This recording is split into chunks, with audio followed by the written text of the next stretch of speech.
In the hush of distant mountains, where peaks rise like ancient sentinels and the valleys below remain wrapped in drifting white fog, whispers speak of a people long forgotten. They were known as the Deep Valley Guardians, a hidden civilization sheltered by nature's embrace, protected by ridgelines so steep that sunlight reached them softly, like a visitor unsure of its welcome. In this quiet world, time moved slowly. Footsteps were muffled by moss. Voices were carried gently by the fog, and the Guardians lived in harmony with a landscape that kept them secret for centuries. As you drift into this story, let the stillness settle around you. And if you enjoyed journeys into forgotten worlds and calming histories, take a moment to subscribe and join us for more peaceful explorations. The valley had always been a quiet world unto itself, a place where the noise of the outside lands softened as if distance alone were not enough to separate one realm from another. It lay cradled between great spiraling mountain walls, their shapes sculpted by ages of wind, water, and ancient shifting earth. From afar, the mountains appeared almost impossible to scale, ridges stacked upon ridges, cliffs rising abruptly from the ground in jutting steps of stone, and slopes so steep they looked like frozen waves about to collapse inward. Travelers often spoke of these mountains as though they were alive, elder guardians, who allowed only silence to pass between them. To the people who lived in the valley, these towering walls were not barriers but protectors, a natural fortress that held back storms, armies, and even the passage of careless time. The mountains formed a continuous ring around the valley, except for two rare openings, thin passages carved long ago by ancient rivers that had since vanished. These openings were narrow, twisting corridors, where rock pressed close on either side, and light had to travel carefully to find its way through. In many places, the passages were reduced to single-file trails, with cliffs rising hundreds of feet above and the distant sky appearing like a pale ribbon pinned between the stone. Even the wind seemed hesitant there. It moved softly, curling around corners and stirring dust without the sharpness it carried in open lands. The people of the valley believed that this wind was special, for it was the only visitor able to slip through the mountains with ease, coming from distant regions and carrying faint scents or whispers of faraway places. To them, the wind brought stories from the outside, unreliable stories perhaps, but the valley had no other way to know what lay beyond its protective frontier. Yet even these two pathways were not always passable, for the valley lived under the rule of the fog. The fog did not visit lightly or occasionally. It belonged to the valley as much as the mountains did. It rose from the moisture-rich earth at dawn and drifted down from the snowmelt peaks in the evenings. At times it gathered so thickly that the narrow passages sealed themselves entirely, becoming long, ghostly tunnels filled with shifting white. Travelers caught in these corridors during fogfall described the sensation as stepping into a world where all sound disappeared, footsteps became muted, felt heavier. The walls seemed to move, though they never truly did. Some claimed the fog itself watched them. Others said the mountains tightened their embrace to ensure that only the right souls entered the sanctuary beyond. Because of this constant presence of fog, outsiders rarely found the valley. Maps that hinted at its location were vague, drawn by traders who only heard rumors or glimpsed the outer mountains from afar. Even skilled navigators tended to avoid the region, for the fog had a reputation for disorienting even the most experienced travelers. Birds veered away from it, flying in wide arcs as though sensing the valley had boundaries not meant to be crossed carelessly. Caravans detoured around entire mountain ranges rather than risk the maze of cliffs and unpredictable whiteness. Over generations, the valley slipped from common knowledge into something closer to legend.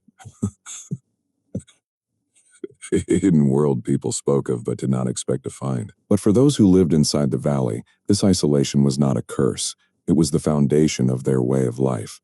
Their ancestors had chosen it not only for its beauty, but for its secrecy. They believed that certain places in the world were meant to remain untouched, protected, preserved from the rush of growing empires and shifting borders. The valley was one such place. Here, the air held a steady stillness that invited reflection. Water flowed in clear streams that wove between moss-covered rocks. Vegetation thrived even in the shadows of the mountains, forming a lush belt of forests and soft fields. Wildflowers bloomed in sweeping patches, their colors bright during the limited hours of sunlight that reached the ground. And in the evenings, when the fog descended gently, the valley appeared dreamlike, its edges softened, its details hidden just enough to let the imagination wander. Children born in the valley grew up with an instinctive understanding of its geography. They learned early how to listen to the mountains, not for literal voices, but for the subtle signs of shifting weather or distant movement. A certain vibration in the stones might mean rainfall approaching. A faint echo along a ridge could signal a rockslide miles away. A change in the pattern of fog could tell them which path would remain open and which would close shortly. These lessons were not taught as formal knowledge, but passed down through daily life, shared during walks, hunts, or quiet moments spent sitting by the water. Over time, these instincts became part of the valley's cultural identity, a relationship with the land so deep that it felt almost like a form of communication. The people believed that their valley had formed as a cradle for an ancient promise made long before memory. Some elders said that the mountains themselves had risen on purpose, folding around the land like fingers protecting a fragile flame. Others believed the valley was once a great lake that emptied gradually, leaving behind fertile soil and a sanctuary perfect for human life. A few more mystical legends suggested the valley was a remnant of an older world, a place preserved from an age where nature sculpted landscapes not just with physical force but with intention. Whatever the origin, the valley held a sense of being chosen not by humans, but by the earth itself. In the shelter of the spiraling mountains, the people built their settlements with a deliberate harmony. Instead of clearing fields aggressively or carving roads through difficult terrain, they adapted to the natural contours. Houses were nestled against slopes, paths were allowed to meander rather than cut straight, and crops were planted in terraces that followed the flow of sunlight throughout the day. The geography shaped their behavior. It encouraged patience, attentiveness, and an acceptance that not everything needed to be controlled. Life moved at a steady pace, measured not by clocks but by the rhythms of mist and shadow. Because the valley's entrances were so rarely open, the arrival of an outsider was a rare event. When the fog parted just enough at the right season, merchants or wanderers might find their way inside, sometimes by accident, sometimes by intention. Those who entered often felt as though they had stepped into a realm suspended slightly apart from ordinary reality. The crispness of the air was the first thing they noticed, followed by the quiet that seemed to settle over everything like a soft blanket. Birds sang, but their calls sounded gentler. The rustling of leaves carried a deep calm. Even their own footsteps seemed unwilling to disturb the peace of the place. Many of these outsiders chose to remain. The valley offered safety, solitude, and a sense of belonging to something ancient. In time, their descendants blended seamlessly with the original inhabitants, adopting the customs, language, and beliefs of the valley people. Yet despite this occasional mixing, the broader world remained unaware of the valley's existence. Those who left rarely found their way back, and those who stayed sent no messages out. The geography alone was enough to ensure the valley remained a hidden sanctuary. The spiraling mountain walls did more than isolate. They created a self-contained environment with its own microclimates. On the northern side of the valley, where the sun reached only briefly each day, thick forests of evergreen trees grew, their needles dark and fragrant. The air there was cool even in summer, and streams fed by melting snow flowed with steady clarity. On the southern slopes, by contrast, the land was warmer and bathed in longer periods of sunlight. Orchards thrived and fields of grain swayed gently in the breeze. The people learned to travel between these microclimates as part of their seasonal routines. They harvested berries in the cool forests, gathered herbs in the shaded corners of the valley, and tended to their crops where the sun felt strongest.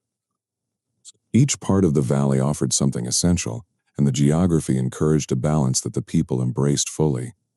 Fog was not merely weather to them, It was a presence that guided their days. They observed its movements like others observe the stars or tides. There were clear fog mornings when the mist hovered just above the ground, making the earth appear to breathe. There were heavy fog nights when visibility dropped to mere steps, and the world became soft and shapeless. And then there were the rare, fogless days, moments when sunlight poured freely into the valley and every detail became vibrant and sharp. These days were cherished like small festivals of nature. People used them for long journeys, community gatherings, or simply to bask in the rare clarity that unveiled the full beauty of their homeland. Fog also dictated travel through the narrow mountain passages.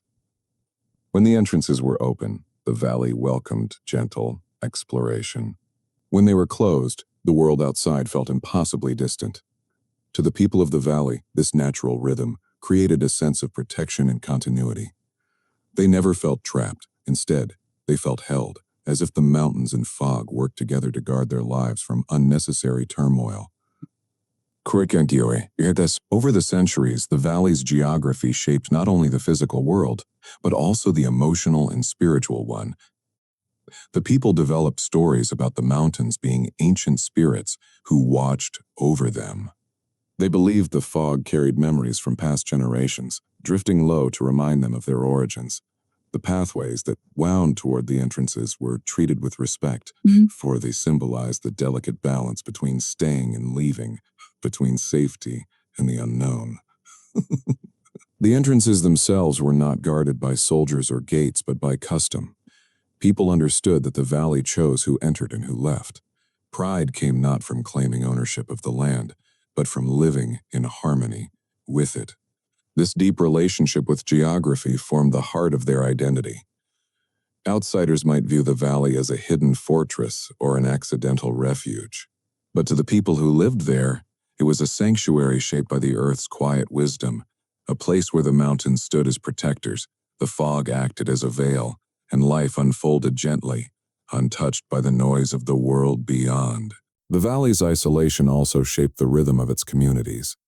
Unlike the outside world, where seasons seemed to follow predictable calendars and festivals were often rigidly scheduled, the valley's people moved with a slower, more organic time. They did not rely on artificial instruments to tell hours or minutes. Instead, they learned to read the subtle shifts in the fog, the soft movements of shadows along cliffs, and the length of sunlight spilling into particular clearings. Morning was measured not by a clock's tick, but by the fog lifting just enough to reveal the first patches of moss-glimmering stone. Evening came with the fog's return, bringing with it a gentle hush, a veil that wrapped the land in quiet introspection. This natural schedule taught patience. It encouraged observation, and it instilled a sense of connection between every living being and the environment that sustained it. Every step inside the valley was deliberate. Paths were rarely straight. They curved naturally around rocks, streams, and groves. Bridges were built to blend seamlessly with the earth, using fallen logs, stone slabs, and living vines to form stable yet unobtrusive crossings. Waterways were not redirected with heavy engineering, but were gently guided to nourish crops, fill ponds, or sustain animal populations. The mountains dictated movement. People understood that rushing through them would disrupt the delicate balance. Each journey, whether a short walk to gather herbs or a longer trek to the southern orchards, became an exercise in mindfulness. Travelers learned to notice small details, the glint of mineral deposits in stones, the call of a rare bird, the way fog condensed differently on one slope than another. These observations were not mere survival skills. They were lessons in belonging, in understanding that geography was not just a backdrop, but a living, shaping force. Even the valley's flora and fauna responded to this isolation. Plants grew in unusual patterns, encouraged by the absence of human interference from the outside. Rare medicinal herbs, edible mushrooms, and fruit-bearing shrubs flourished, often hidden beneath layers of moss and fog. Animals, too, behaved differently than in open lands. Deer and mountain goats moved unhurriedly, predators maintained a delicate balance, and birds sang softer songs that seemed to harmonize with the whispering winds. The people learned to coexist with these creatures, observing rather than dominating, protecting rather than exploiting. Hunting was practiced sparingly and only when necessary. Gathering focused on sustainability. The land, with its spiraling cliffs and secret passages, offered abundance, but only to those willing to respect. The two narrow entrances to the valley were more than practical gateways. They were symbolic thresholds. For the people, crossing these passages was akin to leaving one world for another. The fog, rocks, and sudden changes in light created an almost sacred passageway, one that had to be approached with reverence. Children were taught early how to navigate them safely, how to watch for signs in the wind, how to recognize subtle shifts in the fog that might warn of a falling rock or a hidden drop. Elders would walk slowly with them, pointing out patterns in the stone, the sound of distant water, or the peculiar flight paths of birds. Each passage was a living teacher, shaping not only survival skills but also an appreciation for the valley's guardianship. Visitors who occasionally reached the valley described it as an almost dreamlike space. The mountains appeared to stretch endlessly in every direction, their peaks disappearing into low-hanging clouds. Valleys between ridges formed hidden alcoves, some filled with wildflowers, others with crystal-clear pools fed by hidden springs.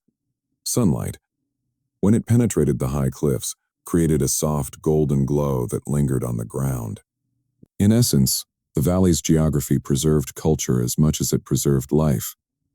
It was a living repository of wisdom, where the spiraling mountains ensured that knowledge could accumulate safely and patiently, untouched by the tumult of the external world. Even today, imagining the valley evokes a sense of reverent calm. One can picture the morning fog curling through the narrow passages, the sunlight soft against cliff faces, and the quiet footsteps of people moving in sync with the land.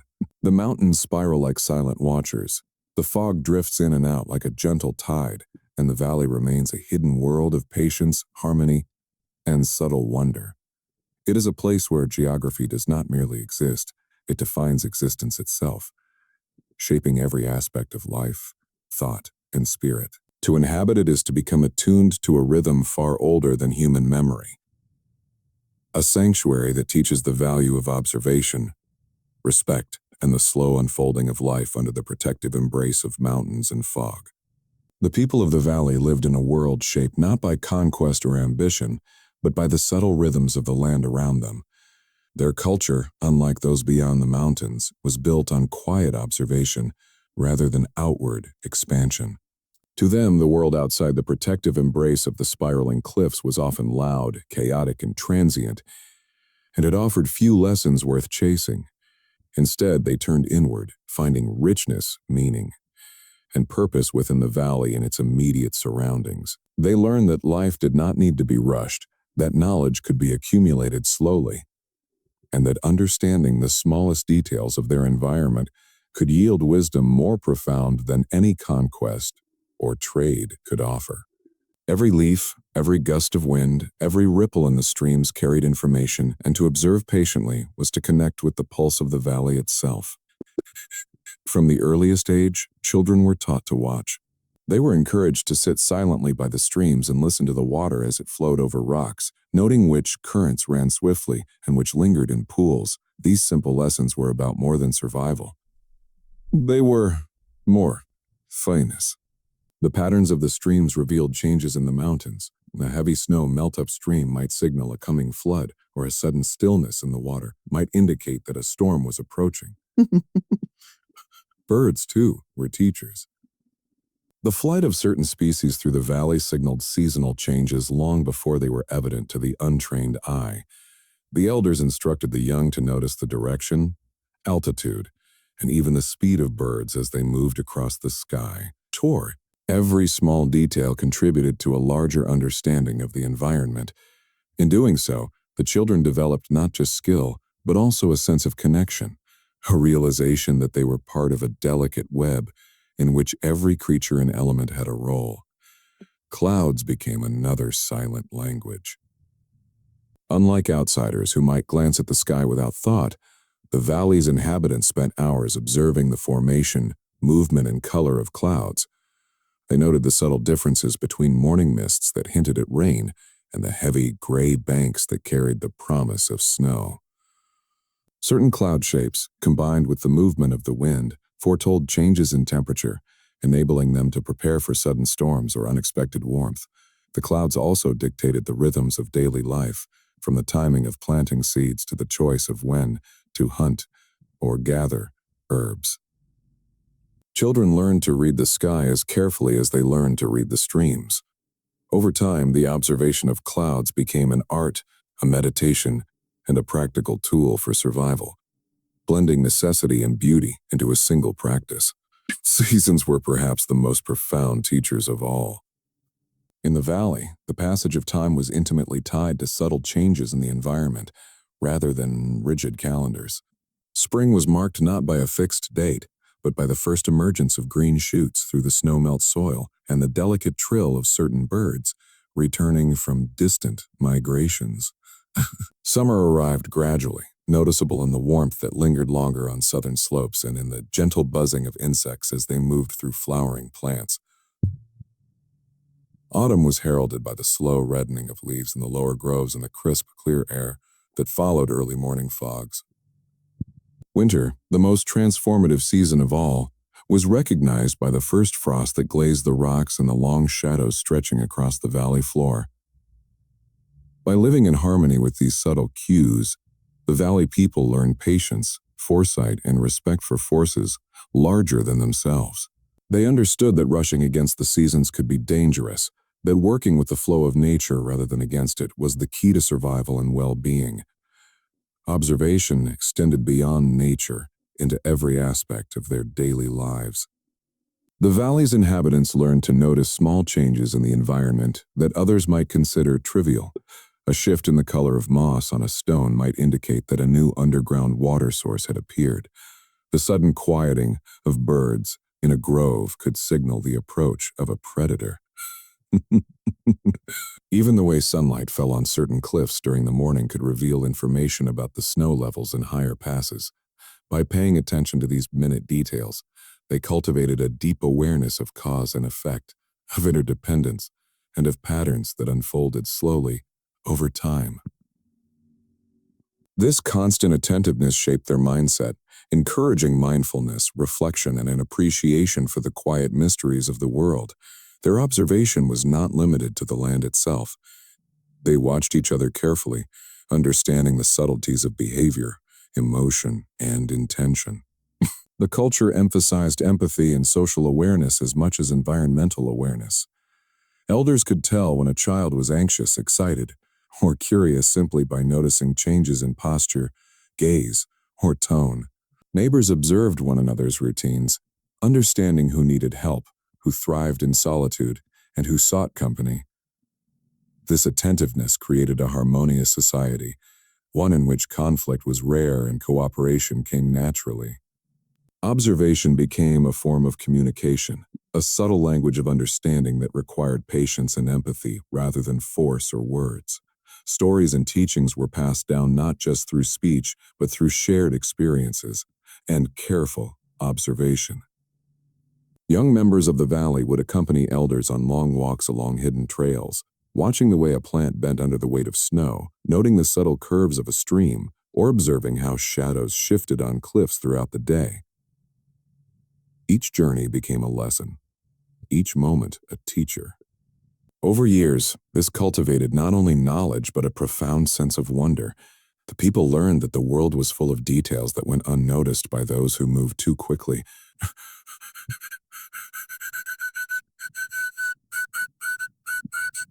The more they observed, the more they discovered. And the more they discovered, the more their understanding of life and nature deepened. Silence was an integral part of this culture.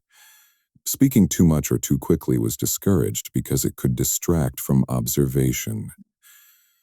Conversations often occurred in hushed tones, with pauses that allowed individuals to absorb their surroundings fully. Festivals and gatherings were marked by periods of quiet contemplation, where people would sit together, watching the dance of light on leaves, listening to the murmur of streams, or simply noting the patterns in drifting fog. Silence was not emptiness. It was an active state of attentiveness, a way of tuning oneself to the rhythms of life around them. Through silence, they honed the ability to perceive subtleties, to notice connections, and to cultivate inner calm. Art and craftsmanship reflected this culture of observation. The valley's artisans studied the textures of stone, the flow of water, and the patterns of foliage before creating their works.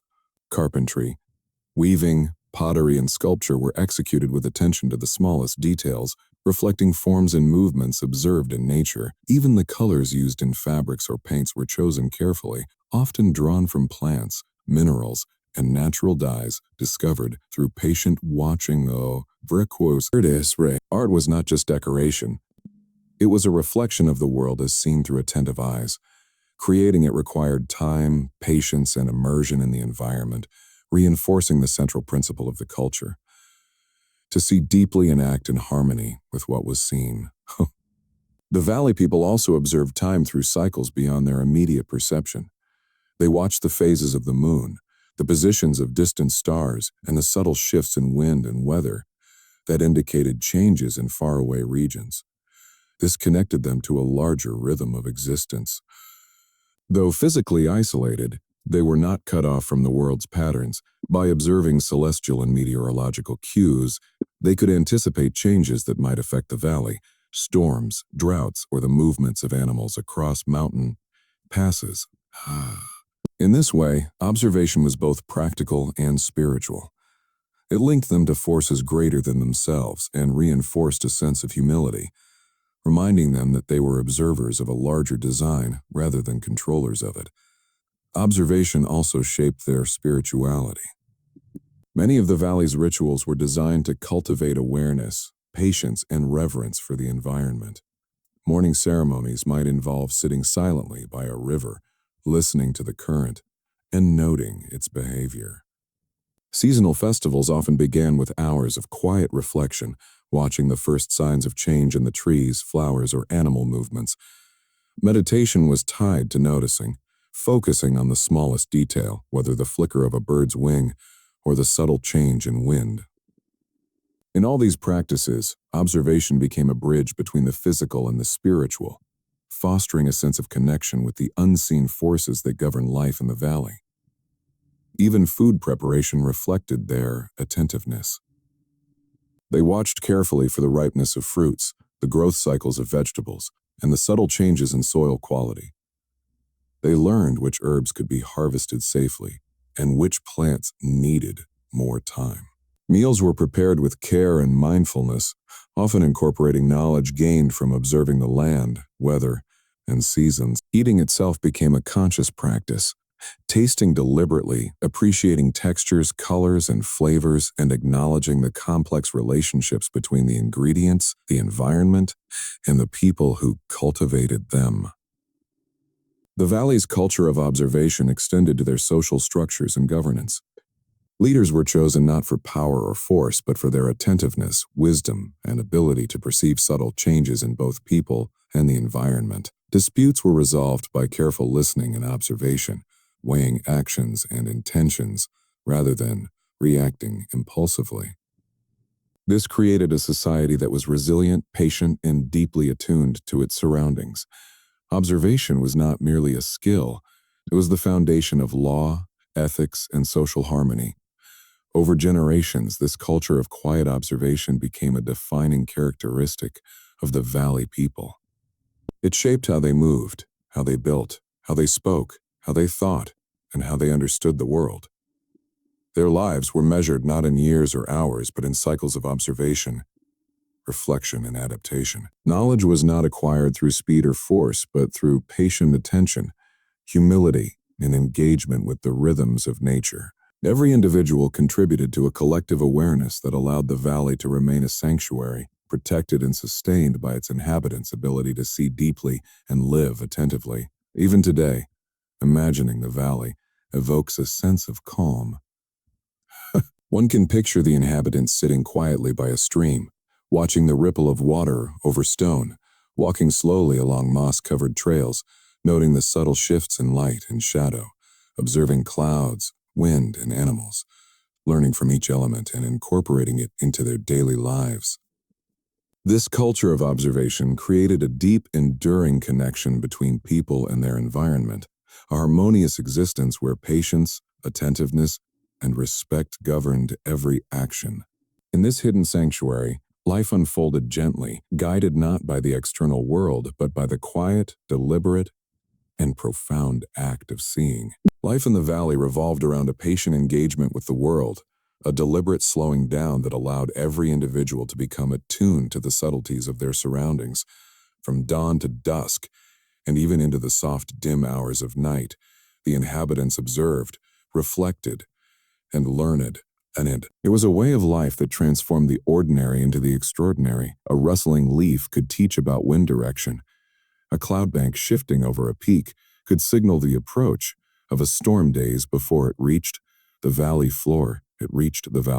Even the way moss grew on a tree or stone revealed small changes in moisture, light, and soil conditions.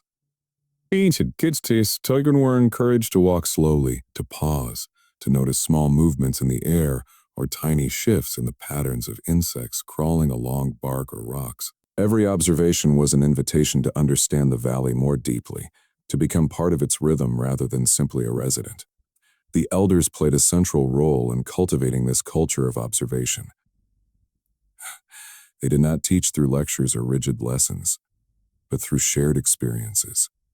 A young child might sit silently on a rocky outcrop for hours, watching a hawk circle above the valley, while an elder pointed out the way the bird adjusted its wings against the wind, anticipating air currents.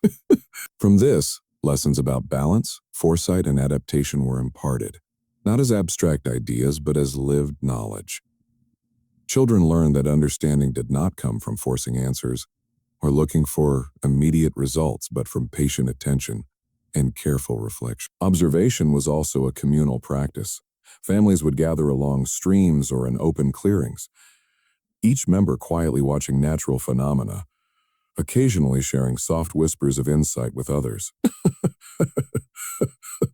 The act of observing together strengthened social bonds. It fostered a shared understanding of the environment, and more importantly, a shared responsibility for sustaining the valley's delicate balance. When one person noticed something new, a subtle shift in the fog, a rare plant blooming, an unusual flight of birds, they shared this knowledge gently, adding to the collective awareness. In this way, observation was not solitary, but a social and ethical practice, encouraging cooperation, empathy, and respect for both the land and fellow humans. The valley's seasons were studied with meticulous care. Spring, heralded by the melting snow and the first blush of green in hidden groves, was a time for observation and preparation. Children would track the swelling of buds on trees, noting which plants emerged earliest and which required longer sunlight exposure. Summer brought heightened activity. Insects became teachers, pollination patterns revealed themselves, and streams that had been calm during spring began to swell with snowmelt. Autumn was quieter but no less instructive. The reddening of leaves, the fall of seeds, and the behavior of migrating birds all provided lessons in timing, survival, and the impermanence of life. Winter, the harshest yet most contemplative season, demanded careful attention to the shifting ice, snowfall, and the way animals adapted to scarcity. Every season was a living classroom, and the valley people were ever vigilant students, attuned to subtle signals that outsiders might miss entirely. Beyond the immediate environment, the valley people observed celestial patterns with a quiet reverence. Nights were often clear above the mountains, and the stars, unpolluted by city lights, shone with breathtaking clarity.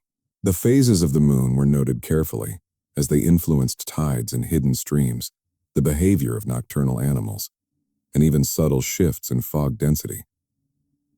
Certain constellations were used as seasonal markers, helping the inhabitants predict changes far beyond their immediate valley. The elders would teach children how to recognize these patterns, encouraging them to observe slowly, compare, and remember. Observing the sky was not merely a practical skill, but a meditative practice, a way to feel connected to a world larger than the mountains themselves. Observation extended to subtle signs of change in the mountains themselves. Rock slides, shifts in cliff faces, and small avalanches were studied closely. Each shift could signal broader geological changes or upcoming weather events.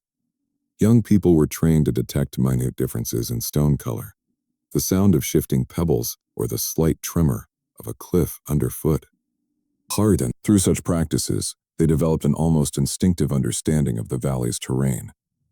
Observation here was both survival and art. It required patience, attention, and the cultivation of a calm, focused mind. Their culture encouraged the practice of patience in every action. A meal, for instance, was not rushed. Gathering herbs, hunting small game, or preparing food was done deliberately, with attention to timing, technique, and the natural qualities of ingredients. The process itself became an act of observation, the smell of herbs changing as they were harvested, the texture of soil while planting, the pattern of water flowing while cooking. Even mundane tasks became lessons in awareness. To hurry was to risk missing critical details, to lose touch with the natural cycles that govern life in the valley. This attentiveness also extended to social behavior. The valley people observed one another with care and subtlety. Emotions, intentions, and moods were communicated not only through words but through gestures, tone, and body language. Children were taught to recognize signs of discomfort, excitement, or curiosity in others. Elders noticed even the smallest changes in behavior, understanding who might need support, who was thriving, and who required patience. In this way, observation became a moral and social practice. It was a form of care, creating a society deeply attuned to both the environment and the needs of its members. Stories, myths, and oral histories reflected this culture of observation. Tales were filled with subtle lessons: a bird's flight predicting rain, a tree's slow growth indicating the passage of time, or the behavior of animals hinting at hidden dangers. Children would sit for hours listening to these narratives, learning to notice patterns and connections themselves. These stories were layered, blending practical survival knowledge with ethical and spiritual lessons. Observation was not simply seeing, it was understanding, interpreting, and acting with awareness and compassion. Art, architecture, and craftsmanship were informed by this careful observation. Homes were built to blend seamlessly into the landscape, following natural contours and responding to sunlight, wind, and water flow. Tools, clothing, and decorative objects were made with attention to function, beauty, and harmony with the environment. Artists studied patterns in leaves, rocks, clouds, and water, reproducing them in weaving, pottery, and carving. This practice reinforced the principle that observation was not passive. It shaped the way people created, lived, and understood the world. Even spiritual practices were inseparable from observation.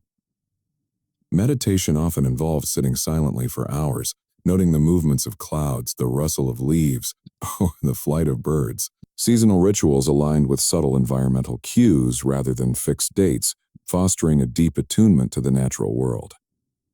The practice of observation became an ethical and spiritual discipline, a means to cultivate empathy, patience, and humility. Observation also guided their understanding of time. Rather than rigid clocks, the valley relied on natural rhythms. The sun, fog, wind, water, and even animal behavior marked the passage of hours, days, and seasons. This created a fluid sense of time, measured not by numbers but by cycles, patterns, and relationships. Life moved at a pace dictated by nature, not by human schedules, fostering a profound sense of presence and awareness. Even their relationships with animals were shaped by careful observation. Hunters watched movements, habits, and feeding patterns to maintain balance, ensuring that no species was overhunted. Birds, deer, and other creatures became teachers, signaling weather changes or environmental shifts. By observing wildlife attentively, the people maintained harmony with their surroundings, sustaining a delicate ecological balance. Over generations, this culture of quiet observation became the essence of valley life. Every skill, every habit, and every ritual was intertwined with the practice of attentive seeing. Knowledge accumulated slowly, carefully, and patiently. Inhabitants learned to notice details invisible to outsiders, to interpret subtle signs, and to live in harmony with the rhythms of their hidden sanctuary. Observation was not a tool, but a philosophy, a way of life that shaped thought, action, and understanding. Even in the rare moments when outsiders glimpsed the valley, they were struck by the extraordinary attentiveness of its people. Movements were measured, conversations were soft and deliberate, and every action reflected awareness of the land and its cycles. Visitors often described a sense of timelessness, a quiet depth that seemed to flow from every stone, tree, and living being. Observation was not only a practical skill, but the very fabric of the valley's existence, sustaining it through generations, protecting it from the outside world, and creating a society defined by mindfulness, empathy, and reverence for nature. The valley's culture of observation continues to inspire even in imagination. One can picture children walking slowly along mossy paths, elders pointing out subtle differences in bird calls, artisans carefully replicating patterns from leaves or water, and families gathering quietly to watch the fog drift through narrow passages. In every moment, observation informs life, shaping perception, thought, and action, cultivating harmony, patience, and a deep connection with the natural world. This culture, built on seeing deeply and understanding carefully, allowed the valley to flourish for generations, hidden, self-sufficient, and profoundly in tune with its surroundings. The homes of the valley's inhabitants were unlike any dwellings in the outside world. They were not built atop the land in obvious structures of wood or brick, but were instead hewn carefully into the cliffs themselves, blending seamlessly with the natural stone so that, from a distance, the mountains appeared unbroken and untouched. Travelers who happened to walk near these cliffs often passed within mere meters of these hidden homes without ever realizing anyone lived there. The rock seemed to rise naturally, unbroken and silent, while within, families lived lives shaped by careful planning, patience, and deep respect for the mountains that sheltered them. The very act of carving into stone required a slow, deliberate rhythm, a careful understanding of the rock's texture, density, and natural cracks. The builders of these homes had learned, over generations, to observe the stone as though it were alive, reading its subtle signs, understanding how it would respond to each strike of chisel and hammer, each scraping of flint and sanding of rough edges. The process of creating a home within the cliff was itself a form of meditation. The elders taught children to approach the rock with quiet attention, to watch how shadows fell across it, how moisture shifted along its surface, and how small fissures could guide or hinder their work. It was not labor performed in haste. It was a partnership between human skill and the natural shape of the mountain. Each home followed the contours of the rock, expanding only where the stone allowed, respecting its natural curves and crevices. Rooms were often carved around existing cavities or hollowed-out sections, preserving the strength of the cliff while creating livable spaces within.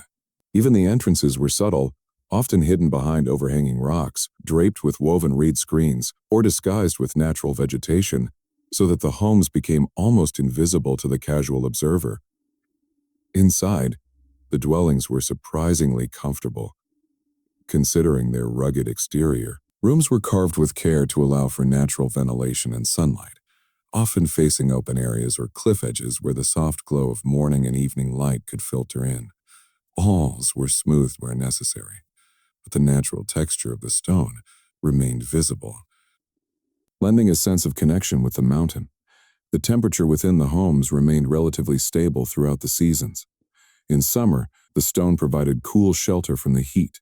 In winter, it retained warmth from fires and sunlight, creating an enduring, gentle environment. Even the placement of floors and furniture was informed by observation of natural light, airflow, and the movement of people through the space. Families lived in clusters, often connecting their homes with carved passageways or small stone steps that followed the mountain's contours. These pathways were narrow but navigable, winding organically rather than following straight lines. At certain points, small terraces were created, extending slightly outward from the cliff, where residents could enjoy sunlight, cultivate herbs, or observe the valley below. The terraces themselves were designed carefully, reinforced with stone and soil, and often surrounded by low walls of rock to protect from wind and provide a sense of safety. From these terraces, one could see the mist rising in the valley, the distant streams shimmering in sunlight, and the gentle movement of wildlife. The homes, though hidden, were integrated into the broader landscape in ways that allowed their inhabitants to feel part of the natural world rather than separate from it. The interiors reflected a careful balance between practicality and artistry. Storage spaces were carved into niches in the rock, carefully arranged to hold tools, food supplies, and household items.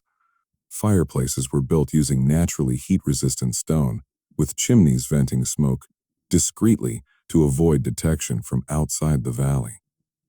The floors were often lined with woven mats or smooth wooden planks, polished through daily use. Beds, tables, and other furniture were crafted from local wood, often shaped to fit the irregular contours of the carved rooms. Every detail, from shelving to doorways, was designed with careful observation of natural materials, ergonomics, and aesthetics. The result was a living space that felt both natural and intentional, a home that belonged as much to the mountains as to its human occupants. The act of carving homes into the cliffs was also deeply spiritual for the valley people. They believed the mountains were alive, sentient guardians who offered protection to those who respected them. Carving a home into stone was never done recklessly or without gratitude.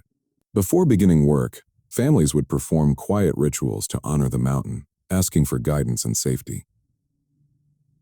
Children were often included in these ceremonies, learning that their home was part of a larger web of life, a space shared with the spirits of the land.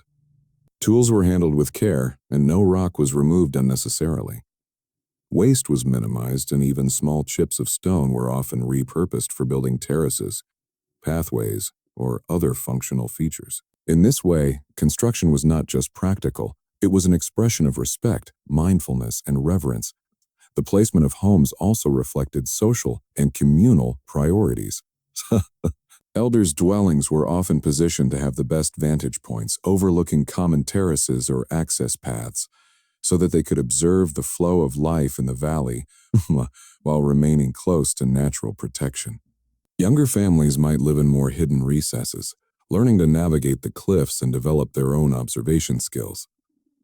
Homes were often grouped according to familial connections, creating clusters that supported cooperation and shared labor. Water sources, sun exposure, and proximity to communal spaces were carefully considered, ensuring that each dwelling functioned as part of a greater network of human life integrated with the mountain itself. Observation played a key role not only in construction, but in maintenance. The valley's stone homes required careful attention to natural wear, erosion, and moisture seepage. Elders taught the young to monitor walls for tiny cracks, to recognize patterns in water stains that indicated potential damage, and to make repairs in harmony with the natural structure, rather than forcing changes. Tools were designed for subtle work, chisels and hammers shaped for precision rather than brute force. Even the act of cleaning a home was meditative, involving careful sweeping of floors, polishing of stone surfaces, and tending of living plants integrated interior spaces. The process reinforced a sense of vigilance, responsibility, and mindfulness that extended far beyond the physical work. Community life was deeply intertwined with the mountain homes. Clusters of dwellings often shared carved communal areas, small courtyards, terraces, or passageways where people gathered for meals, discussions, or celebrations. These spaces were designed to maintain privacy while fostering interaction, with careful attention to sightlines, airflow, and sunlight. The shared areas became centers of learning and observation, where children could watch elders perform crafts, where stories were told, and where the rhythms of daily life unfolded gently and deliberately. Observation was not only a personal practice but a collective one, embedded in the social fabric of the community. Even the smallest details of home design reflected careful attentiveness to both aesthetics and function.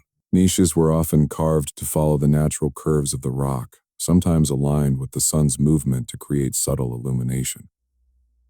Decorative motifs were inspired by patterns observed in clouds, water, and foliage etched into stone in gentle relief or painted using natural pigments.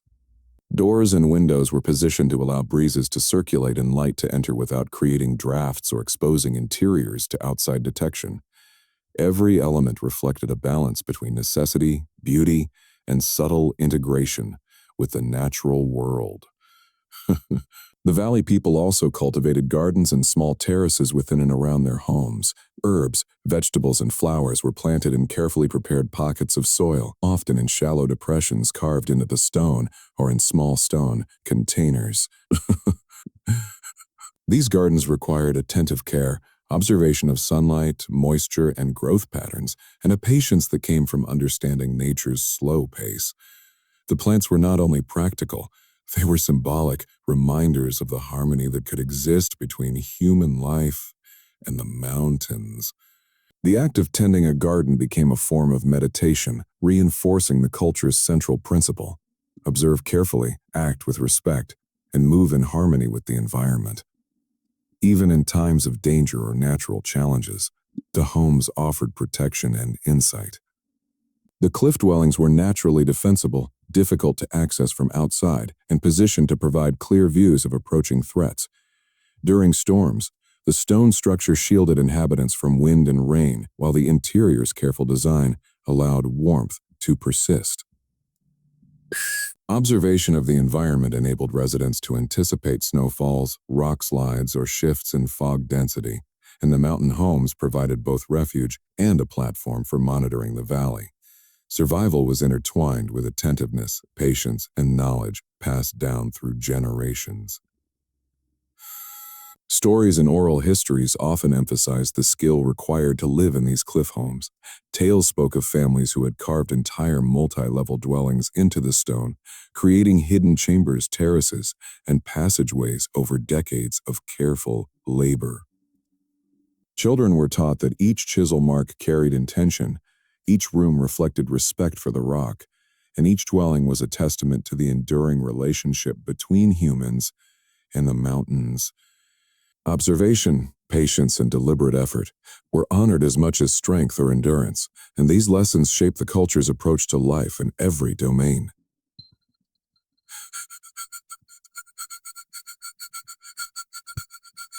They represented harmony with the land, integration of human life into natural forms, and the cultivation of attentiveness, patience, and observation.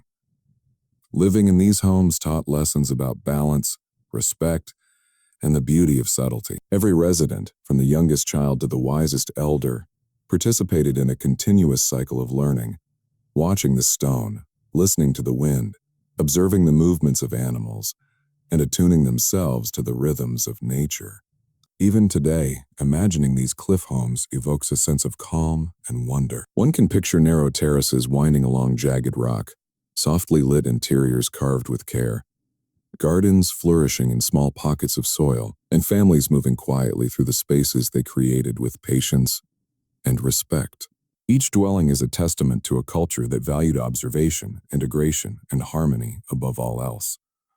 The mountains themselves, ever present, watch silently, protecting, shaping, and supporting the lives lived within their stone embrace. In this way, the valley's homes are more than architecture. They are living lessons. Every carved room, every hidden passage, every subtle curve of stone reflects a culture attuned to its surroundings, a society that values mindfulness and care, and a people who learn to live not on top of the world, but with it, gently, respectfully, and attentively. The cliffside homes were not merely practical shelters.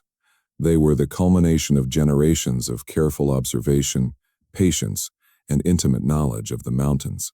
Every household began as a vision in the mind of its builders, guided by the contours of the rock, the path of sunlight, the flow of air, and the quiet, constant presence of the fog. Before a single mark was made, families spent weeks or even months watching the rock, noting its color, texture, and hidden fissures. They observed how rainwater pooled or seeped through cracks, how snow accumulated on ledges, and how sunlight shifted over the stone during the course of a day, and across the seasons, wukiles. This careful observation ensured that each home would be not only safe and functional, but also harmonious with the mountain's natural rhythms. Children were taught to observe from the very beginning of their lives. They learned to notice the way moss grew in shaded corners, how the air smelled differently after snow or rain, and how the fog moved silently along the cliff faces. These early lessons were the foundation of their understanding that every action, from carving a room to lighting a fire, had consequences. Even the smallest misstep could damage the rock, allow water to seep into a living space, or disturb the delicate balance that allowed life to flourish in the valley. Through these practices, the children developed patience, attentiveness, and respect for the environment. Carving a home was a slow, deliberate process, often taking decades to complete fully. Families began with small chambers carved into natural crevices or recesses, gradually expanding them into larger rooms, hallways, and terraces. The work required steady hands, precise tools, and careful attention to the rock's natural lines. Stone that was too brittle or cracked was avoided. Solid sections were carved in ways that maintained their structural integrity. Even the sound of the hammer and chisel was considered too loud, and it could disturb the valley's wildlife or reverberate through the mountains in ways that might alert outsiders. Every strike was intentional, every scrape measured, each movement a dialogue with the stone itself. The interiors were designed with subtlety, blending functionality with harmony. Rooms were positioned to catch the softest morning light, ventilated naturally to allow gentle airflow without drafts, and insulated by the surrounding rock to maintain temperature throughout the year. Storage niches were carved with careful attention to the flow of daily life, keeping tools, food, and household items accessible yet unobtrusive.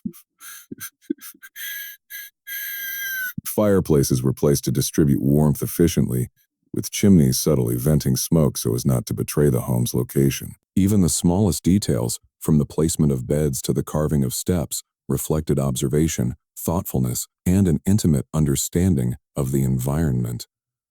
Terraces extended outward where the cliffs allowed, providing spaces to tend gardens, observe the valley below, or simply bask in sunlight.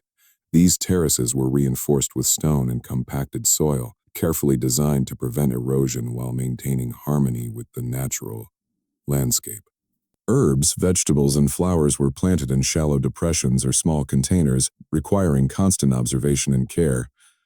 The inhabitants noted changes in soil moisture, sunlight exposure, and the growth patterns of plants, adjusting their tending accordingly. This gardening was both practical and symbolic, a reflection of the human-nature partnership that defined life in the valley.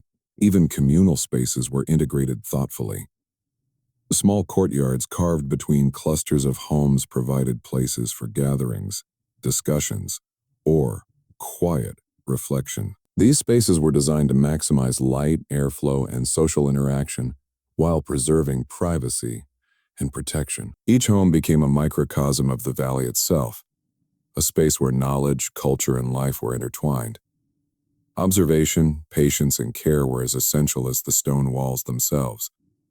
Even the most hidden aspects of the homes were designed for attentiveness. Hidden storage chambers, observation nooks, and small alcoves allowed inhabitants to watch the valley safely while remaining unseen. These spaces taught children to be aware of their surroundings, to recognize subtle signs of change in weather, wildlife, or other humans, and to appreciate the value of quiet observation. The architecture reinforced the valley's philosophy: to live carefully, attentively, and harmoniously with the environment and community. The maintenance of the homes was continuous.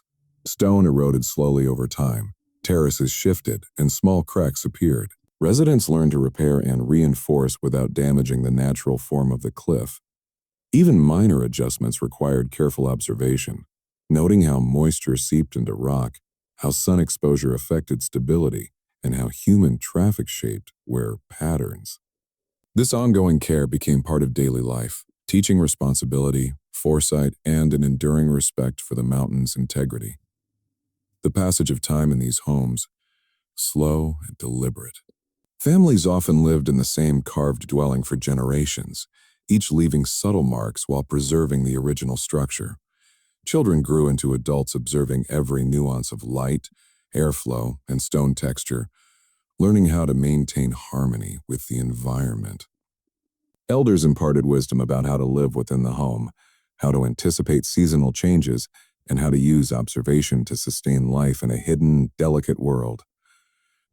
These homes were not only shelters but repositories of knowledge, memory, and culture. Even when viewed from afar, the homes were invisible in a way that seemed magical. The mountains appeared untouched, cliffs solid and unbroken, fog drifting silently around peaks and valleys.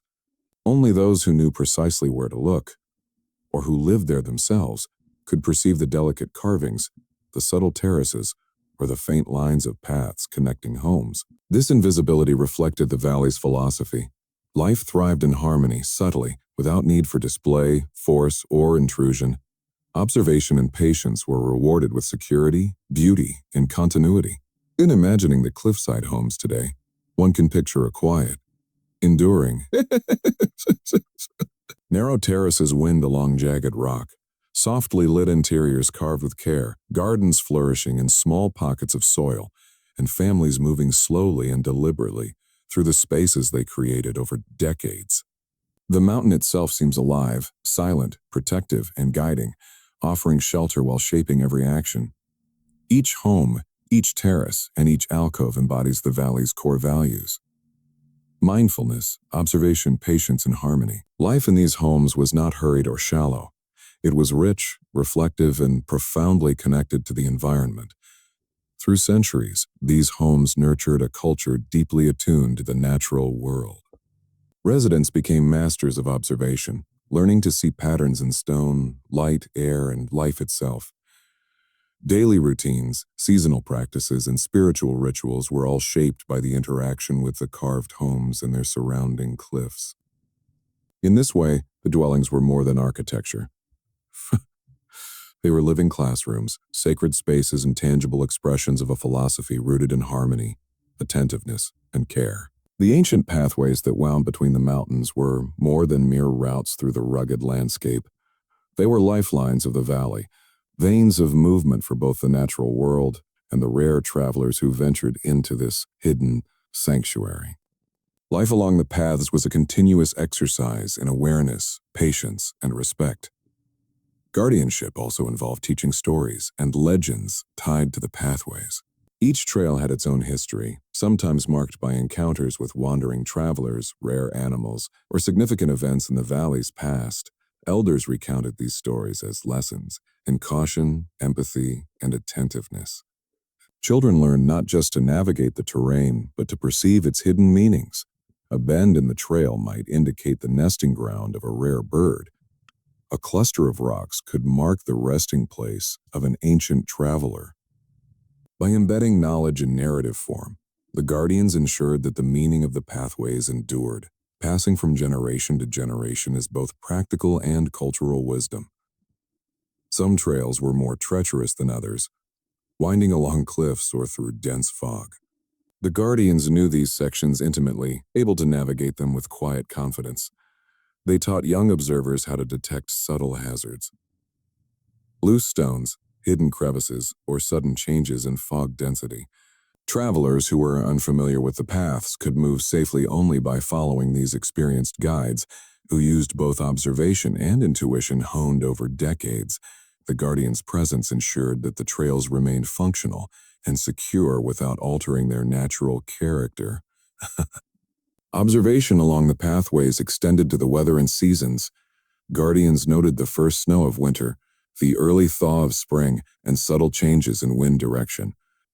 They tracked how these shifts affected both animal movement and human activity. Trails that were passable in summer might become hazardous in autumn rains, and paths safe during calm mornings could be treacherous when fog rolled in.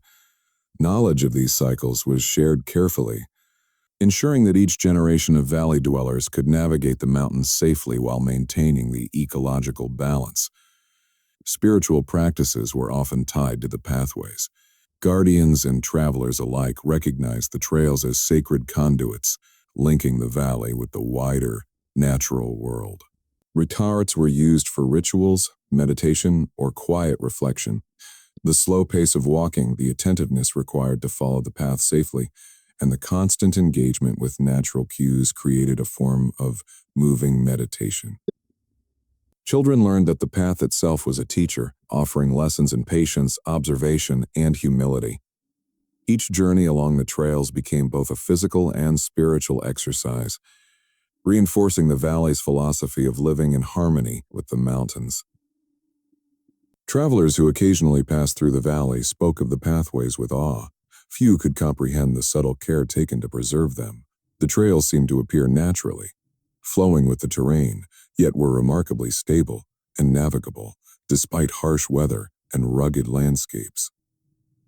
Outsiders often failed to notice the small reinforcements, the carefully placed stones, or the cleared debris. These interventions were intentionally subtle, meant to protect rather than dominate, to guide rather than control. The guardians' skill lay in their ability to act invisibly, allowing the mountain and its travelers to coexist peacefully. Observation along the trails was not limited to nature alone. Guardians paid close attention to fellow humans, noticing signs of fatigue, fear, or curiosity. Travelers who struggled were offered guidance or subtle assistance, often without drawing attention to themselves. In this way, the guardianship of the paths was a practice of empathy as much as skill. By observing carefully, they maintained both safety and harmony, ensuring that the valley's delicate balance was preserved even when outsiders passed through. Seasonal migration played a significant role in the guardians' duties. Many animals followed predictable patterns, moving along established routes at certain times of the year. Guardians tracked these migrations meticulously, ensuring that human activity did not interfere. Young hunters learned to anticipate movement, recognizing subtle signs like bent grasses, droppings, or broken twigs. They were instructed to avoid critical areas, respecting the life cycles of the creatures they observed. In this way, the valley's human population coexisted sustainably with wildlife, guided by careful observation, patience, and restraint. Even the smallest details along the pathways held meaning. A cluster of stones might mark a safe resting place or a spring. The direction of fallen branches could indicate recent animal activity. The angle of sun on a cliff face might reveal hidden crevices. Guardians taught young observers to read these signs as part of a broader story, understanding that each element contributed to the valley's ongoing narrative. Observation was not passive. It was active engagement, a continuous dialogue with the landscape, its creatures, and its history. Construction of small shelters or resting points along the paths reflected similar care. These were minimal structures, often carved into the rock or built from naturally fallen timber, designed to blend seamlessly with the environment. They offered protection from weather without disrupting the natural flow of the trail. Fire was rarely used, and smoke was carefully vented to avoid detection. These shelters were maintained with the same principles that guided the pathways themselves: observation, subtlety, patience, and harmony. Stories and legends emphasized the spiritual significance of the trails. Some paths were said to have been created by ancient ancestors who walked in silence, leaving only faint impressions in the rock. Others were believed to be watched over by spirits of the mountains, guiding those who moved with care and humility. Children learned these stories not as fanciful tales, but as lessons in respect, attentiveness, and responsibility. The trails were more than physical routes. They were living symbols of the valley's philosophy, teaching patience, mindfulness, and reverence for the natural world. Even in times of danger, the guardian's observation was invaluable. Sudden storms, rock slides, or unusual animal behavior could threaten travelers, yet careful attention to subtle cues often allowed warnings and interventions before harm occurred. Elders taught young guardians to notice changes in wind, cloud patterns, soil moisture. These observations became instinctive over time, allowing residents to respond quickly and safely while preserving the integrity of the trails. The pathways also fostered a sense of continuity, across generations. Each guardian inherited knowledge from those before them, which bends in the trail were safest, which slopes were prone to erosion, how animals moved through particular passes. This knowledge was layered, passed down not only through instruction but through shared walks along the trails, quiet observation, and practice. Children learned to watch, listen, and remember, developing an intuitive understanding of the landscape that could not be conveyed in words alone. Even today, imagining the ancient pathways evokes a sense of calm and connection. One can picture winding trails hidden in fog, terraces subtly reinforced, narrow steps carved into rock, and animals moving silently along the routes. Guardians move quietly, observing every detail, ensuring that the path remains safe, balanced, and harmonious. Travelers pass through with minimal disturbance, unaware of the careful stewardship that allows these routes to persist. Each trail is a living testament to observation, patience, and guardianship, embodying a philosophy of harmony and respect that has endured for generations. Through centuries, these pathways shaped not only the movement of people and animals, but the very culture of the valley. Observation, attentiveness, and care became central values, taught from childhood through practical engagement and storytelling.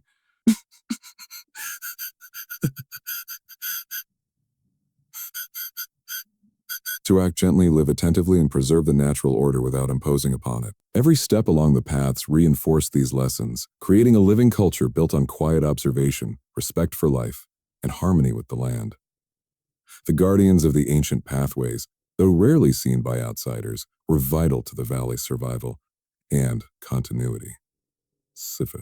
They ensured that the delicate balance of human life, wildlife, and landscape endured, passing knowledge down through observation, practice, and narrative. Their work was invisible yet profound, shaping the valley's culture, protecting its inhabitants, and preserving its natural and spiritual legacy. Even imagining the present-day valley, one can see the legacy of these guardians, winding trails that follow natural contours, terraces hidden among cliffs, resting points carved subtly into stone, and people moving with deliberate attentiveness. The pathways are more than routes. They are living lessons in patience, observation, and harmony. They teach that to protect is not to dominate, to watch is not to control, and to guide is not to impose. Through careful observation and gentle stewardship, the valley's guardians ensured that these ancient trails would continue to nurture life, culture, and wisdom for generations to come. The ancient pathways that wound through the mountains were more than mere routes. They were living corridors, veins of life connecting the hidden valley to the wider natural world. Carved by centuries of flowing water, migrating animals, and the careful footsteps of generations before, the trails held a rhythm and memory all their own. Each curve, rise, and descent told a story, the passage of animals, the movement of wind and fog, and the slow accumulation of human care. Those who lived in the valley regarded these paths with reverence, understanding that they were not just ways to move from place to place, but conduits of life, learning, and harmony. From early childhood, the valley's inhabitants were taught the importance of these pathways. Children were encouraged to walk slowly, listening to the crunch of stones underfoot, feeling the texture of soil and moss with bare hands, noticing the patterns of shadows cast by trees, rocks, and fog. They learned to observe the movement of birds, the tracks of deer and mountain goats, and the subtle marks left by wind or rain. Even the smallest sign, a bent blade of grass, a fallen twig, or a stone out of place, could carry meaning, signaling changes in the environment, upcoming weather, or the presence of other creatures. Observation was not just a skill. It was a way of life, cultivated from the earliest moments and reinforced through experience. The guardianship of the pathways was an honor and a responsibility, passed down across generations. The valley people saw themselves not as owners or rulers, but as stewards. Their role was to maintain balance, to ensure that the trails remained usable for animals, humans, and the rhythms of the valley itself. Fallen branches were carefully repositioned, loose stones reinforced, and erosion managed through small stone terraces or gentle rerouting. Nothing was done in haste or force. Every action was deliberate, guided by patient observation and respect for the mountain's natural flow. The Guardians understood that disruption could have consequences far beyond the immediate moment, affecting the migration of animals, the safety of travelers, and the delicate ecological balance that sustained the valley. Animals were among the earliest users of the trails, and the Guardians learned to move in rhythm with their patterns. Herds of deer, flocks of birds, and solitary mountain goats followed predictable routes at certain times of year. The Guardians observed the subtle signs of movement, impressions in the soil, broken twigs, the faint scent of fur, or tracks in the mud. They taught children to recognize these signs, to understand when it was safe to walk a path, and when to wait, and to move quietly so as not to disturb creatures that had traveled these routes long before humans arrived. Hunters practiced restraint, avoiding areas critical to migration, and every family understood that observation was intertwined with respect for life itself. The trails themselves were shaped over centuries by both natural forces and human care. Water eroded gentle channels in stone and soil, wind carved soft grooves along ridges, and snow and ice molded terraces over time. Guardians augmented these natural features subtly, placing stones to prevent erosion, carving shallow steps to aid movement, or creating small terraces where water could be managed. These interventions were always delicate, designed to enhance safety without altering the mountain's inherent character. Every stone placed, every branch repositioned, every slope reinforced reflected centuries of accumulated knowledge, patience, and careful observation. Travel along the paths was deliberate. Young children were taught that rushing could be dangerous, not only to themselves but to the fragile ecosystem. Footsteps were measured, placed to avoid dislodging rocks or compacting soil excessively. Travelers learned to notice subtle shifts in light, temperature, and sound, the change in wind indicating approaching fog, the distant call of a bird signaling nearby predators, or the creak of a branch under weight signaling instability. Each journey along a trail was an exercise in attentiveness, patience, and mindfulness, reinforcing the valley's philosophy of living in harmony with nature. Guardians also emphasized storytelling as a vital aspect of maintaining the trail's history. Each path carried memories of travelers passing through, of rare animal sightings, of storms survived, and of the people who had cared for these routes over generations. Elders recounted these stories as both practical lessons and moral teachings, embedding guidance into narratives that children could remember and internalize. A bend in the trail might mark a resting place for an ancient traveler. A cluster of stones could indicate a hidden spring, and the patterns of fallen leaves could tell the story of the seasons. Through these stories, observation was cultivated not only as a practical skill, but as a way of perceiving the living history of the valley. Some pathways were treacherous, winding along sheer cliffs or through dense, shifting fog. Guardians knew these sections intimately, able to navigate with confidence while teaching children and visitors how to move carefully. They taught methods of assessment, testing the stability of a stone before placing weight on it, noting the angle of frost-covered rocks, recognizing subtle changes in the texture of soil that signaled moisture or weakness. Travel in these areas required both physical skill and mental acuity, as every step demanded observation, patience, and anticipation. The Guardian's guidance ensured that the trails remained accessible without altering the natural beauty or flow of the mountains. Observation along the pathways extended beyond immediate terrain to the cycles of weather and seasons. Guardians noted the first snow of winter, the melting patterns of spring, the subtle increase in rainfall during autumn, and the calm, clear days of summer.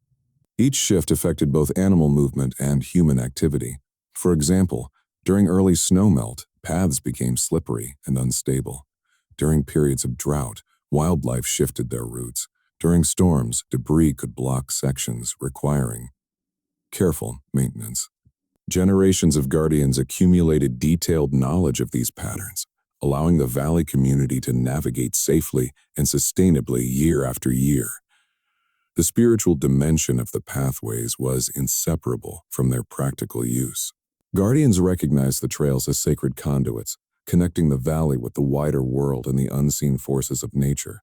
Certain routes were used for quiet reflection or meditative walks. The slow pace required to navigate safely encouraged contemplation, attentiveness, and presence. Children were taught that the path itself was a teacher.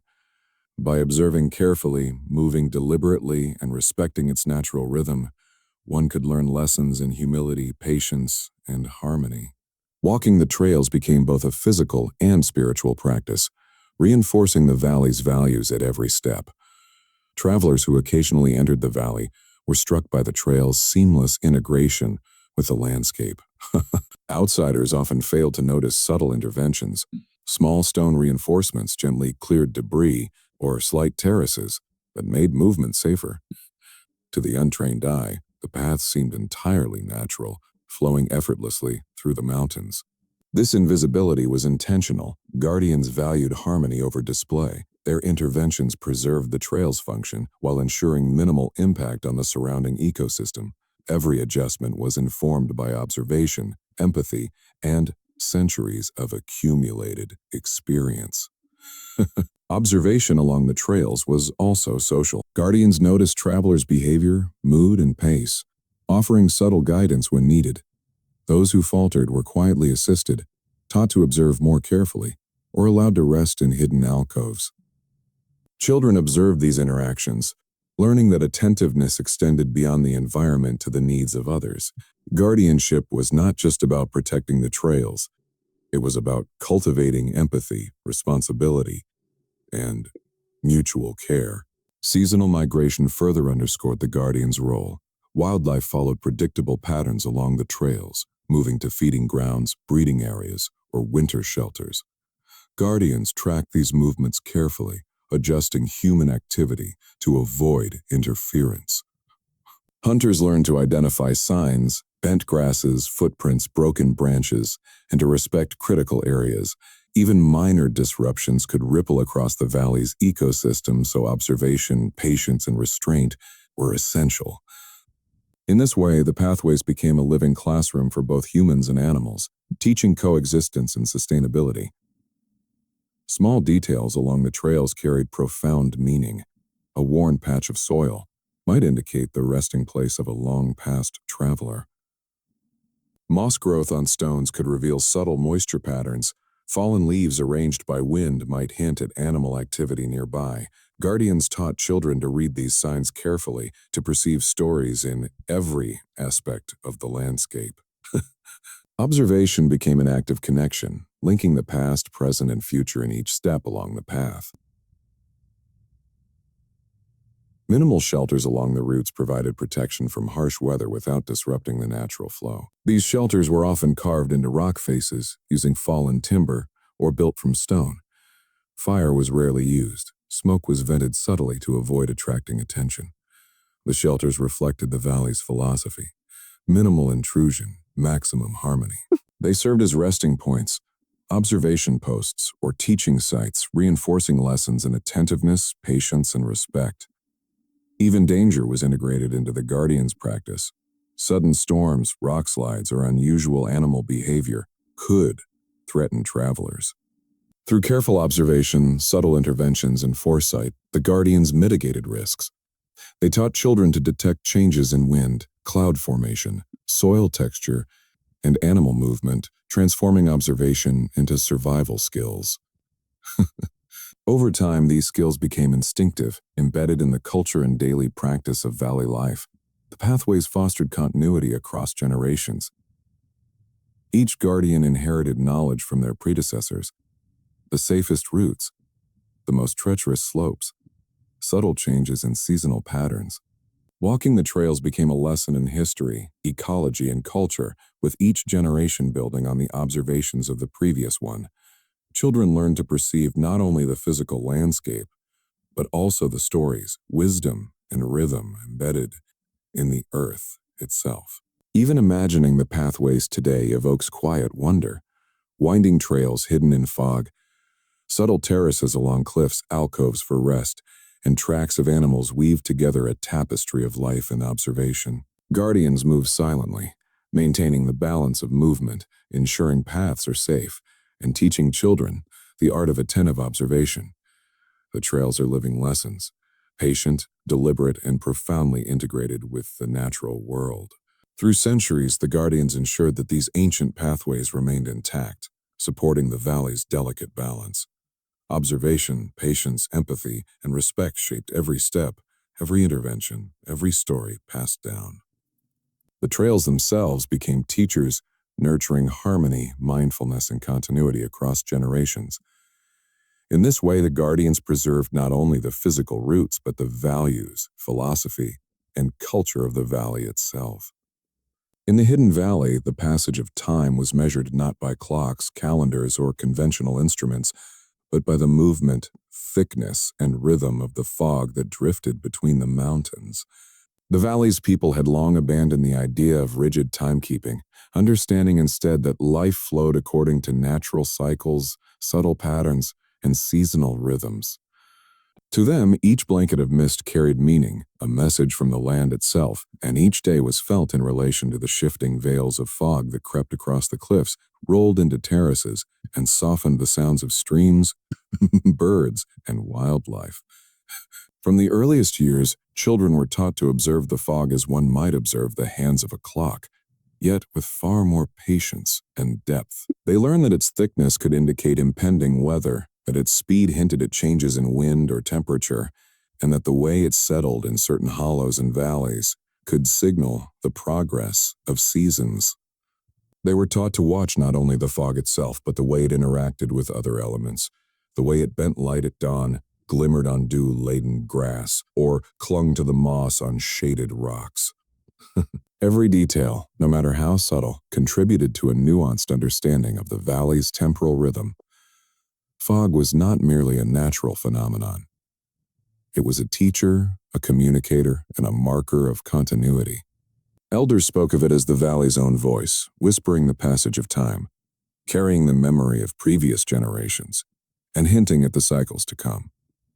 Each return of the mist was noted, celebrated, and respected. They observed how each movement, gesture, and observation was intended to harmonize with the cycles of mist.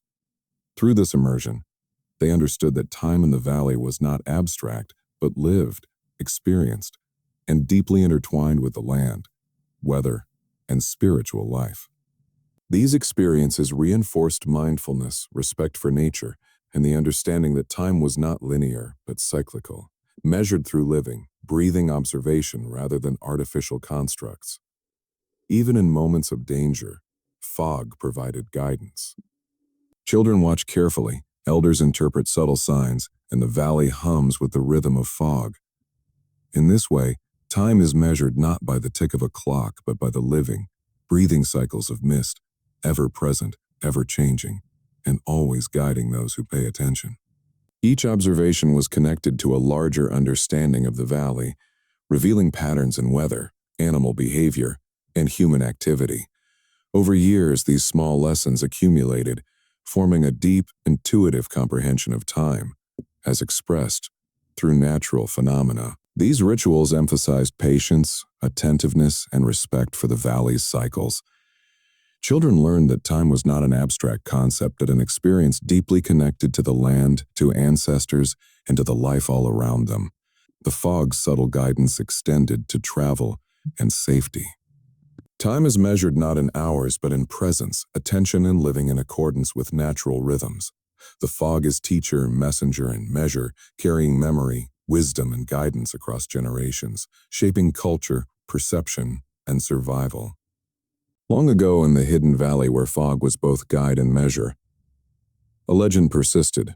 One whispered among the elders, told quietly to children as they sat along cliffside terraces or in the soft shadows of stone-carved dwellings. It was the story of the Guardian's disappearance, a tale that had endured for generations and shaped both fear and reverence within the valley's people.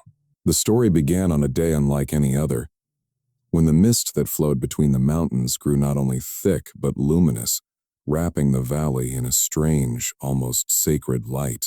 The fog was a familiar companion to the valley dwellers, appearing each morning with gentle consistency, curling along terraces, rolling across fields, and clinging to moss-covered rocks. Yet on this particular day, it arrived differently.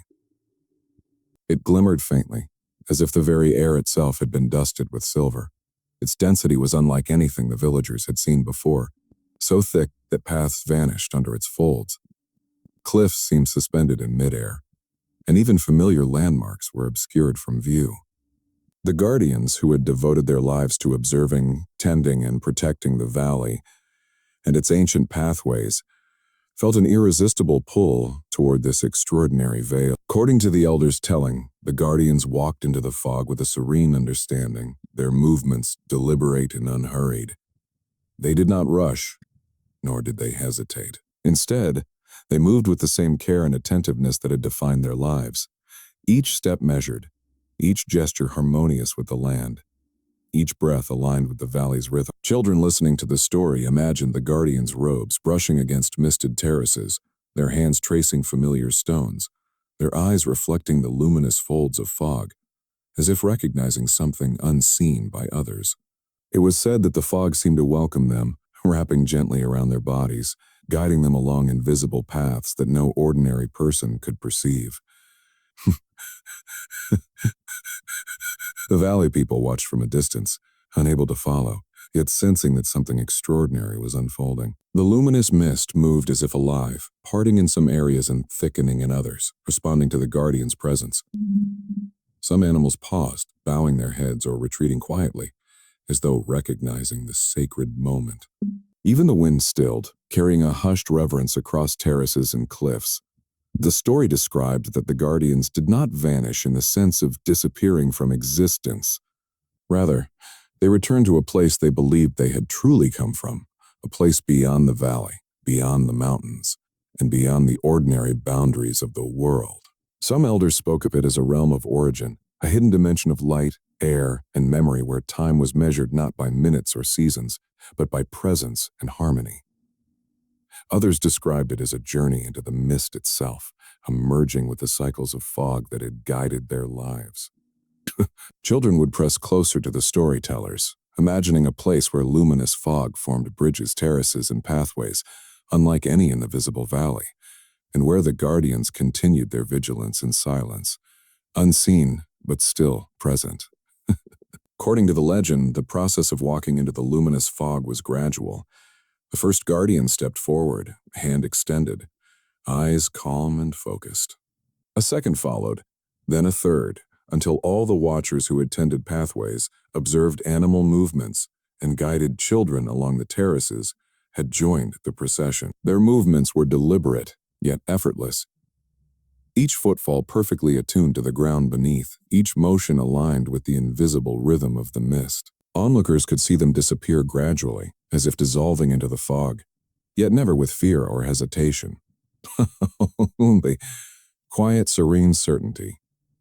The luminous fog itself became a character in the story, described as both protective and transformative. Its glow was soft, like reflected moonlight, and it seemed to hum with a gentle energy, vibrating at a frequency that could only be felt with the body and heart, rather than heard with ears. Elders emphasized that the fog did not consume the guardians, but invited them to a reunion with something essential, elemental, and eternal. Children listening imagined feeling the gentle hum, the faint warmth of mist, and the subtle currents of air as if they themselves could step forward and follow. Some versions of the story describe small signs left behind in the valley after the disappearance. Stones along the old paths were found arranged differently. Terraces glimmered with unusual moisture, and faint footprints were visible only when the fog returned in certain cycles. Animals seemed to move differently, responding to a subtle change in rhythm, almost as if the guardian's presence remained embedded in the valley. Elders taught that these were not mere coincidences, but reminders that the guardians had merged with the natural cycles, leaving behind traces of care, observation, and vigilance that continued to guide the living community. The story emphasized patience, reflection, and attentiveness. The luminous fog was not a one-time event. It returned periodically, though never in precisely the same form. Each time, the valley people felt its presence differently. A subtle glow across a terrace, the hush of wind in a hollow, or the curling of mist around stones. These recurring patterns were interpreted as echoes of the guardian's continuing influence, teaching the people that even absence could carry presence, and that observation and care were lasting forces beyond physical appearance. Children who grew up with the story were encouraged to engage with it imaginatively, to explore terraces and paths while imagining luminous fog wrapping around them. They learned to perceive absence as meaningful, to read subtle signs in the landscape, and to understand that the valley's guidance extended beyond the tangible. In this way, the legend became a tool for cultivating mindfulness, respect for the environment, and a sense of continuity across generations. The guardian's disappearance was not framed as loss, but as transformation, an invitation to understand that care, attention, and harmony were eternal values, manifesting in new forms beyond what could be seen. The story also contained lessons in humility and perspective. The luminous fog represented something larger than the valley itself, reminding inhabitants that their careful stewardship, observation, and attentiveness were part of a broader, interwoven system. Even as the guardians stepped into the mist, the valley remained, continuing its cycles of seasons, animal migration, and fog patterns. Children learned that disappearance did not equate to neglect, but to integration, an understanding that one's actions, care, and attentiveness could resonate beyond immediate perception, leaving lasting effects on the land and community. Elders sometimes recounted moments in the valley when ordinary fog seemed to shimmer unusually or move differently, drawing comparisons to the day of the guardian's disappearance. Families paused, observing silently, recognizing subtle changes in the valley's rhythm. Children were taught to move with the same attentiveness as the guardians, understanding that each step, each act of observation could carry meaning. In this way, the legend was not just a story of past events, but a living lesson embedded in everyday life, shaping perception, movement, and thought.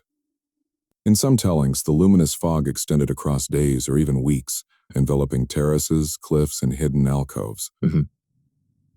The valley community adjusted routines, moving in harmony with its ebb and flow.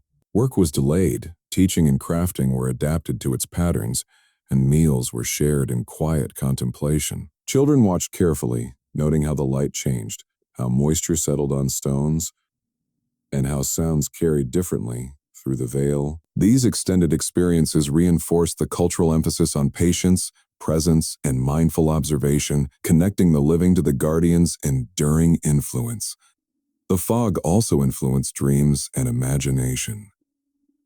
Children and adults alike reported vivid visions while asleep or meditating, imagining luminous trails winding through the valley, the faint outlines of guardians walking silently, and pathways invisible to the ordinary eye. These visions were treated as invitations to reflection and understanding, reinforcing lessons in attentiveness, harmony, and respect for cycles larger than oneself. The luminous fog became a bridge between perception, imagination, and wisdom, offering continuity between what was seen, felt, and remembered. The legend emphasized the guardian's philosophy throughout. They were never conquerors, only stewards. Their step into the fog represented ultimate alignment with the valley's natural and spiritual rhythms. Children learned that their own lives could mirror this attentiveness, to observe carefully, act with care, cycles, and understand that absence or transformation could carry profound meaning. The story was both narrative and teaching tool, weaving together ecology, philosophy, and imagination into a single luminous experience. Even in modern recounting, the valley seemed to hold traces of the event. Terraces, cliffs, and hidden paths appeared subtly altered after fog cycles, suggesting the presence of care unseen by ordinary eyes. Animals moved with quiet precision, avoiding hazards and following rhythms that humans had long noted. Children who explored these areas were encouraged to move slowly, noticing every subtle shift, learning from the land as the guardians had. In this way, the legend lived not only in memory, but in practice, shaping attention, empathy, and continuity across generations. Ultimately, the story of the luminous fog and the guardian's disappearance was a meditation on transformation, presence, and the subtle continuity of life. It taught that disappearance was not an end, but a movement into another form of being, one in which care, observation, and alignment with natural cycles endured beyond visible perception.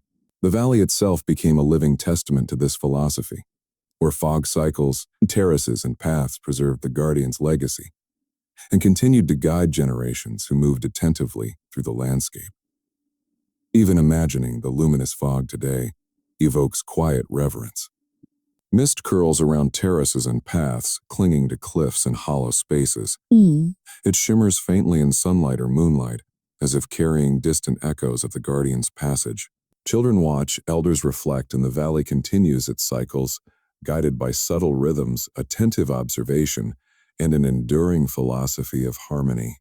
The legend teaches that what is seen is never all there is. Transformation, care, and presence persist even when the eye cannot perceive them, carried forward in mist, memory, and quiet observation. Long ago, in the hidden valley where fog flowed like a river through mountains, a legend was born. A story whispered from elders to children, told in quiet tones along terraces in stone-carved alcoves, and beneath the soft hum of streams. It was the tale of the guardian's disappearance, a moment when the ordinary rhythms of the valley paused, and time itself seemed to fold into the luminous mist. The story was remembered not as an end, but as a transformation, an event where care, attentiveness, and harmony transcended physical presence. On that day, the fog arrived unlike ever before. It was thick, dense, and luminous, shimmering with a silver glow that seemed to come from within the air itself. Children watching from terraces could see it curling over cliffs, wrapping trees and terraces in a quiet radiance, and muffling every sound, softening the flow of streams, muting the calls of birds, and silencing even the movement of wind. Every element of the valley seemed altered, as if the mountains themselves were holding their breath. The fog's unusual brightness cast subtle shadows and reflections, making familiar places appear otherworldly. The guardians who had devoted their lives to observing, protecting, and guiding the valley felt an irresistible pull toward the mist. They had always moved with careful observation, aligning their lives with the cycles of the valley, the migration of animals, and the subtle messages of wind, stone, and cloud. But this fog was different. It seemed to pulse with intent, to carry meaning beyond human understanding. Elders would later explain that it was a manifestation of the valley itself, calling its stewards to return to a place beyond ordinary sight, a realm of origin, memory, and eternity. The process of stepping into the fog was deliberate. Each guardian moved with calm purpose, their motions measured and precise. They paused to feel the moisture settle on stone and moss, to trace the contours of familiar terraces with their hands, and to inhale the cool, luminous air. Children listening to the story imagined the guardians' robes brushing against misted pathways, their eyes reflecting the soft silver glow, and their hands raised slightly, as if greeting something invisible yet deeply familiar. The fog responded in kind, curling around their movements, parting gently in some areas, thickening in others, and humming softly with a vibration that could be felt rather than heard. Onlookers watched silently, unsure whether to follow. The luminous mist obscured every familiar landmark, transforming the valley into a space that seemed both intimate and infinite. Animals paused in reverent stillness. Birds remained perched on branches. Deer shifted their weight cautiously, and even the wind stilled. The valley itself seemed to lean in, attentive to the procession of the guardians, into a space beyond the visible world. Children imagined following, stepping lightly across terraces, feeling mist cling to their skin, hearing the softened whispers of streams, and sensing the gentle vibrations of the luminous fog. The elders emphasized that the guardians did not vanish in a conventional sense. They returned to a place they had always believed they came from, a place of origin where fog, stone, and memory converged. Some described it as a luminous realm beyond the mountains, a dimension in which time was measured not in hours or seasons, but in presence, observation, and harmony. Others spoke of the fog itself as a bridge, a medium through which the guardians merged with the valley's eternal cycles. To the children, this idea was both frightening and wondrous. that the people who guided, taught, and protected them could step into a mist and become part of something larger, yet remain connected through subtle traces in the valley. The elders told of how the process unfolded over hours, even days. Beers and source were they this. The guardians moved slowly, deliberately, each step harmonized with the valley's natural rhythm. They paused to touch terraces, to straighten stones, and to observe animals as they had throughout their lives. They walked together, in silence, maintaining the care and attentiveness that had defined their existence. The fog seemed alive, adjusting to their movements, guiding them along invisible paths, and wrapping them in a quiet, protective glow. To the valley, it was as if the guardians had become one with the mist itself, neither gone nor merely hidden, but transformed. Small signs were left behind in the valley, subtle traces that became part of the legend. Stones along pathways appeared slightly shifted, terraces glistened with unusual moisture, and faint footprints emerged when the mist returned in certain cycles. Animals, too, responded differently, following rhythms and patterns as if the guardian's vigilance had not departed, but persisted invisibly. Elders explained that these traces were not accidental. They were reminders that the guardian's care continued, embedded in the land, guiding future generations through observation, patience, and respect. Children growing up with the story were encouraged to engage imaginatively with the valley. They would follow terraces and pathways, observing the way mist curled around rocks and trees, noting changes in light, shadow, and moisture. They practiced walking slowly, sensing subtle vibrations in the air, and learning to interpret the landscape. Through this engagement, the legend became a living lesson. Disappearance did not mean absence, and attention, care, and harmony could persist beyond what the eye could perceive. The luminous fog itself became a recurring presence, returning at unpredictable intervals. Each occurrence carried different nuances: a softer glow in the morning, a denser veil in the afternoon, or a faint shimmer across terraces at twilight. Families paused, observing silently, tracing patterns and movements, interpreting signs of meaning. Children learned to move with attentiveness, adjusting their pace, observing the smallest shifts, and understanding that the valley's guidance extended beyond physical form. The fog became a medium through which past, present, and future converged, linking generations and reinforcing cultural values. Seasonal cycles added further depth to the legend. Spring fog, soft and nourishing, guided planting and care for new growth. Summer mist offered cooling and protection for terraces, crops, and animals. Autumn fog heralded harvest, reflection, and preparation for winter. Winter fog brought stillness, introspection, and storytelling. Each cycle reinforced lessons in observation, patience, and connection. Children internalized these rhythms, learning that time was fluid, responsive, and intertwined with the valley's living systems.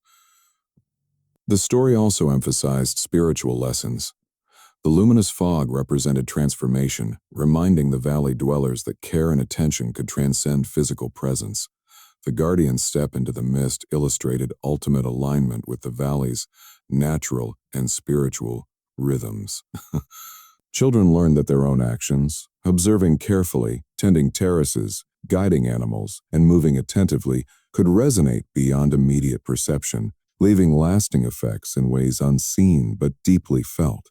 Elders often recounted the story during extended periods of fog, drawing parallels between past and present. Families would adjust daily routines, delaying work, engaging in reflection, or gathering for quiet observation. Children practiced mindfulness, noticing how mist softened sounds, diffused light, and altered the perception of space. The luminous fog became both historical lesson and contemporary experience, a teacher guiding movement, thought, and emotion. Animals played a role in reinforcing the story. Birds, deer, and mountain goats move differently during dense or luminous fog cycles, reflecting the guardian's enduring influence. Children learn to watch patterns, interpret signs, and move quietly, in harmony with natural rhythms. Even play incorporated these lessons, following misted paths, tracing luminous trails across terraces, and interpreting subtle environmental cues. These exercises reinforced observation, patience, empathy, and connection to both landscape and cultural history. Architectural design mirrored the legend. Terraces, dwellings, alcoves, and observation points were oriented to maximize visibility of mist and its movement. Structures were built to capture moisture, light, and air patterns, creating spaces where observation could occur naturally. Elders taught that every terrace, alcove, and path reflected centuries of attentiveness, embedding lessons about care, alignment, and harmony in the valley itself. Even storytelling and artistic expression were influenced by the luminous fog. Songs were composed to mirror its rhythm, paintings captured its curves and textures, and carvings reflected its interplay with light and stone. The legend became a source of imagination, guiding cultural creativity and reinforcing a sense of presence, continuity, and attentiveness.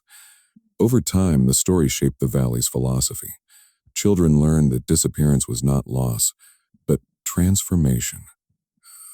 Presence could extend beyond what was visible.